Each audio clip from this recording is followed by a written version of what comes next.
Colour Oliver Moran. Thank you, Lord Mayor. I won't be asking for this report to go back, but like Councillor Moran, with regards to the other motions, I think we need a broader discussion on it. I'm referring to 11.3.3, by the way, which is to do with access to composting in city centre. In particular, the reason I'm raising it is because of a number of residents, particularly closer to the city centre, the difficulties in managing domestic waste bins, wheelie bins, complying with the bylaws.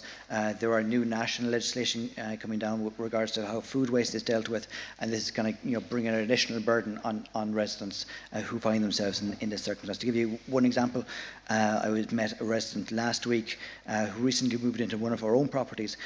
They've no storage within the curtilage of their own building for any wheelie bins. They have 4 wheelie bins. Their compost bin is the biggest I've ever seen. Like, you couldn't ask somebody to keep a compost bin that size within their house. But this is the sort of thing which our bylaws and national legislation seems to require of people. In other cases, you have residents, arguing with each other over the storage of bins on the streets and whether someone can do it, whether they can't do it. What options people have when they're living in these kind of circumstances. So as I said, I'm not asking for the report to go back, but the report touches on issues that I think we have to grasp with.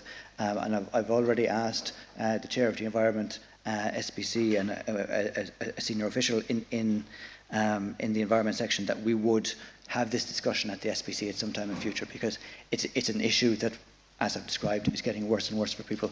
And our existing tools and the requirements we put on people aren't fair. Thank you, Lord Mayor.